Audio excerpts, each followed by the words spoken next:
Yan, magandang araw sa inyo na naman mga kaulik pa. At shoutout ko ang ating mga kababayan dyan sa Middle East, especially in Saudi Arabia. Guys, ito, makinig kayo sa sasabihin ko sa inyo ngayon, sa i-discuss natin ngayon. Marami nung mga unang taon, unang panahon ng mga pagpunta dito sa Canada. Ang laging sinasabi nila is back to zero ka dito sa Canada. Yes, totoo po yun. Noon, ngayon kasi parang nakikita na ng Canada na ang karamihang mga Pilipino ay kaya makipagsabayan dito sa kanilang standard. Actually guys, may specific na standard kasi bawat sector dito sa kanila. So ang nangyayari kaya pagdating sa international standard ay mas mataas ang tingin natin sa kanila. Pero guys, sa tagal kong overseas worker mas sa tingin ko professionally mas mataas ang standard ng ibang country na pinanggalingan ko. Like for example dito sa electrical jobs. Dito kasi guys, kaya sinasabi nila na mataas ang standard kasi kinategorize niya yung level ng pagiging electrical practitioner.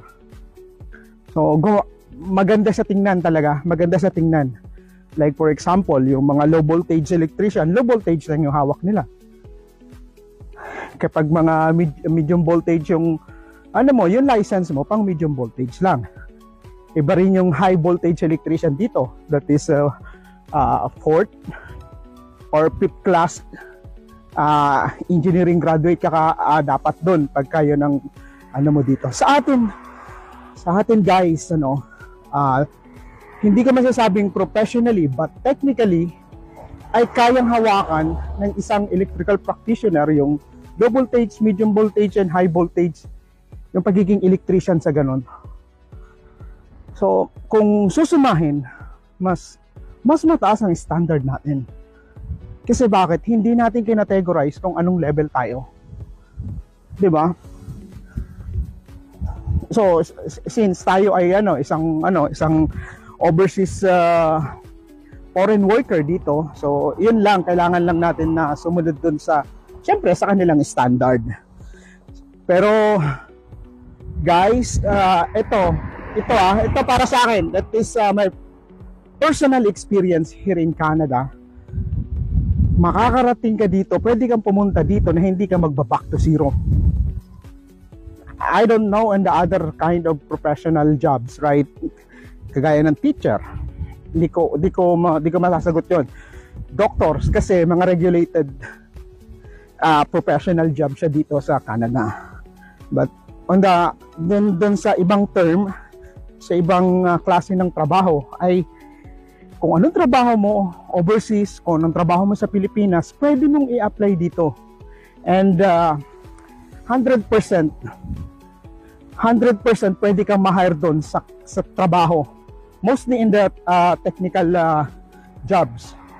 Pwede kang ma-hire dito na same ng trabaho ng pinagtrabahuhan mo saan man sa mundo.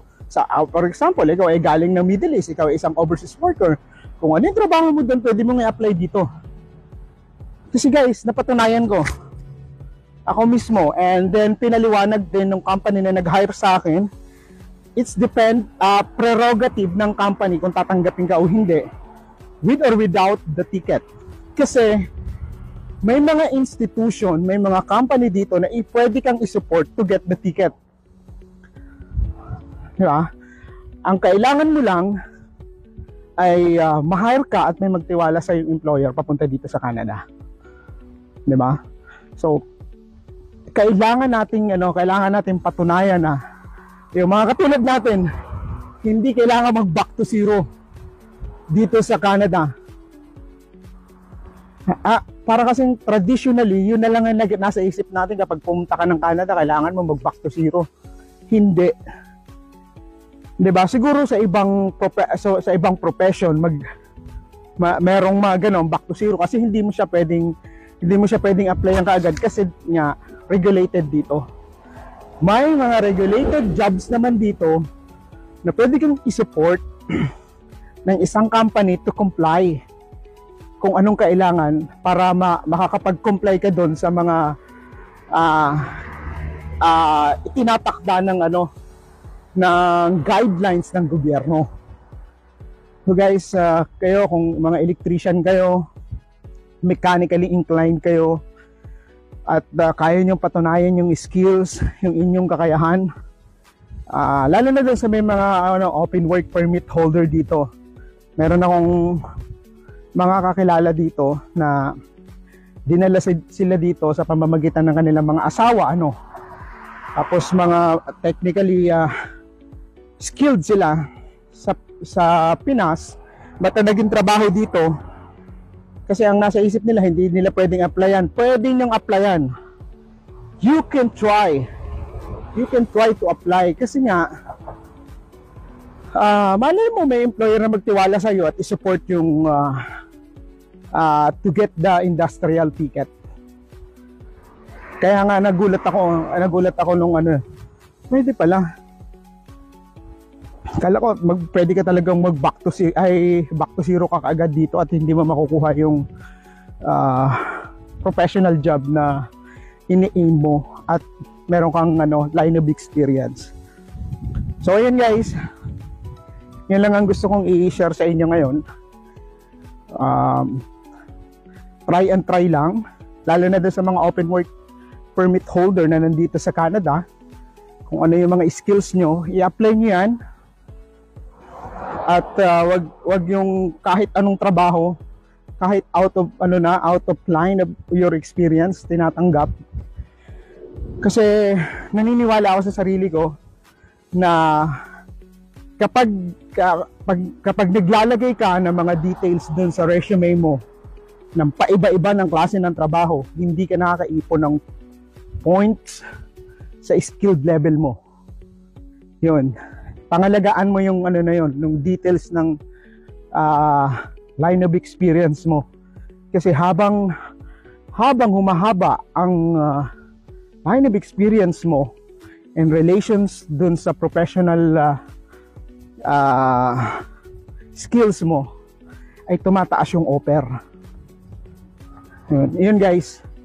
Yun lang. Hindi mo kailangan, kung ikaw ay technically skilled and kaya mong patunayan yung skills mo dito, hindi mo kailangan mag-back to zero dito.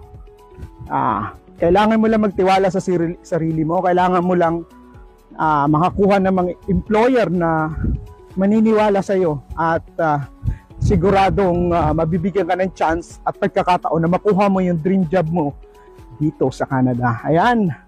Maraming salamat sa inyo guys at muli na naman nagpapasalamat ang inyong kuya na walang katulad at nag-iisa lang sa balat ng lupa. Ulik ba? Bye-bye at naglalakad ako. Ang ganda ng araw. Di ba? Ganda ng araw dito ngayon sa Surrey, British Columbia. Ayan mga ulik ba? Bye-bye. Ingat kayo lagi at laging magdasal para laging gabayan.